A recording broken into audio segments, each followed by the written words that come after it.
नमस्कार, सी न्यूज भारत में आपका एक बार फिर से स्वागत है। मैं हूं आपके साथ रजा सिंह। पूरे देश के नजरिए इस समय लोकसभा चुनाव में रायबरेली सीट पर लगी है। इस सीट पर जहां इंडिया गठबंधन से राहुल गांधी चुनाव लड़ रहे हैं, तो वहीं भाजपा ने दिनेश प्रताप सिंह को टिकट दिया है। बता दें कि मंगलवार को कांग्रेस नेता सचिन पायलट रायबरेली पहुंचे, जहां उन्होंने बड़ा बयान दिया है। उन्होंने कहा कि रायबरेली में एक तरफा चुनाव है, राहुल गांधी यहां रिकॉर्ड मतों से जीतेंगे। देखिए ये रिपोर्ट। 5वें चरण के चुनाव का प्रचार चरम पर है। राजस्थान के पूर्व डिप्टी सीएम सचिन पायलट रायबरेली में कांग्रेस प्रत्याशी राहुल गांधी का चुनाव प्रचार करने पहुंचे।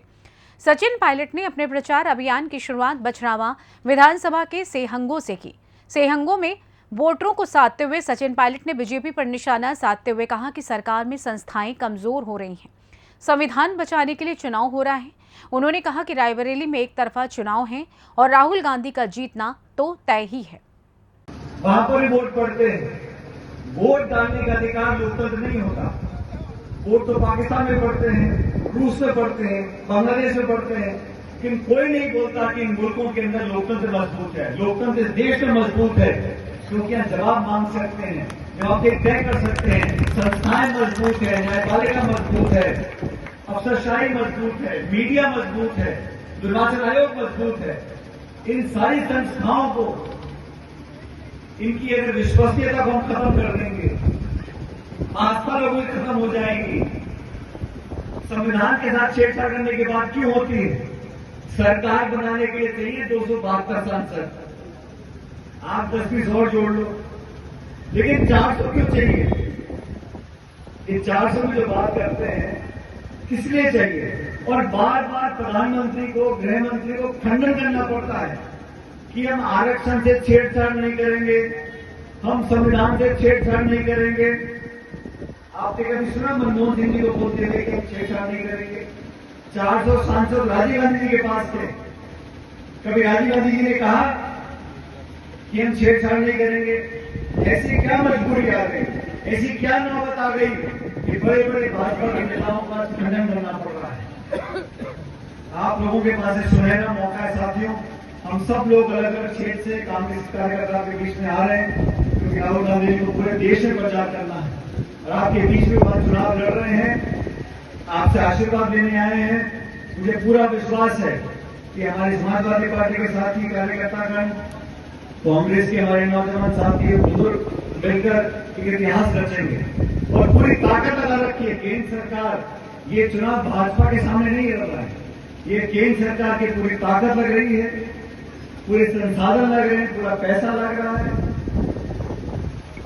और मैं तो आपसे कहना चाहता हूं, ये लोकसभा के चुनाव निर्णायक चुनाव है। इसलिए जाति, बिरादरी, धर्म से ऊपर उठकर हम लोगों को भविष्य की तरफ देखना है। और जिन लोगों के लिए आप लोगों ने एक प्यार अपने मन में रखा है, जिन लोगों ने इस रायबरेली के लिए कुर्बानियां दी हैं और आप लोगों की साख को मजबूत किया पूरे देश और दुनिया में, उन लोगों को रिकॉर्ड मार्जिन से जीतना चाहिए।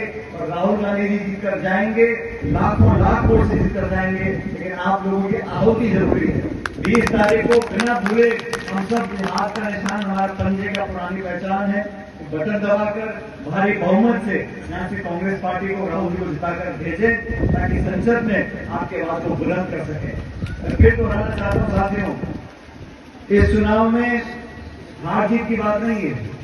जीतेगा हमारे गठबंधन जीतेगा, कांग्रेस पार्टी जीतेगी, लेकिन रिकॉर्ड मतों से जीते और लाखों लाख वोट से राहुल जीत कर जाएंगे, तब जाके यहाँ पर दुनिया देख रही है, पूरे देश की नजर आज रायबरेली पर है कि कितने रिकॉर्ड मतों से जीत कर जाते हैं। लेकिन जो माहौल मुझे देखने को मिल रहा है, सभी जाति 36 कौम के लोग, सब लोग मिलकर राहुल जी के साथ खड़े हुए हैं।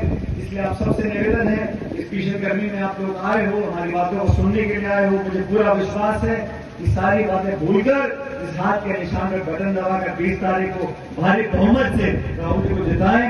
आपने मुझे भी हाथ बुलाकर मान सम्मान स्वागत किया और इस चुनाव प्रचार के माध्यम से मुझे आप सब लोगों के दर्शन करने का मौका मिला। मैं आप लोगों का बहुत बहुत आभार व्यक्त करता हूं और परमपिता परमेश्वर से कामना करता हूं कि आप लोग हमेशा सुखी रहो, बढ़ो, पूर्व आगे बढ़ो, भगवान आपकी झोली में खूब सारी खुशियां डालें और आप लोग हमेशा मुस्कुराते रहो। बहुत बहुत धन्यवाद। जय हिंद। राम राम साहब। क्या किया, इसका जवाब दीजिएगा।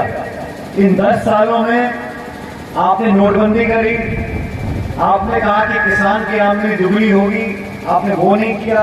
3 काले कानून बनाए, एक ऐसा जीएसटी लेकर आए जिससे हम लोग आज परेशान हैं। और सबसे महत्वपूर्ण बात यह है, सरकार बनने के बाद आप निर्वाचित मुख्यमंत्रियों को जेल में डाल दो, आप 147 सांसदों को एक दिन में निलंबित कर दो, आप इस देश में जो संस्थाएं हैं उन संस्थाओं की विश्वसनीयता पर आप प्रश्न चिन्ह लगा दो। आपने देखा होगा चंडीगढ़ में चुनाव हो रहा था महापौर का, वहां निर्वाचन अधिकारी बैठ के वोटरों को खराब कर रहा था। तो सुप्रीम कोर्ट ने हस्तक्षेप किया, फिर जाके अन्याय हुआ। जिन संस्थाओं का निर्माण रायबरेली से सी न्यूज संवाददाता देवराज की रिपोर्ट। गौरतलब है कि यूपी में समाजवादी पार्टी कांग्रेस को पूरा सपोर्ट कर रही है और इस वजह से भी रायबरेली में राहुल गांधी की बड़ी जीत के कयास लोग लगा रहे हैं। मगर ये कयास सच साबित होंगे या नहीं, ये तो वक्त ही बता सकेगा। फिलहाल इस खास रिपोर्ट में बस इतना ही। देश दुनिया की तमाम खबरों की जानकारी के लिए बने रहिए सी न्यूज भारत के साथ। हर खबर आपके साथ, आपके हाथ।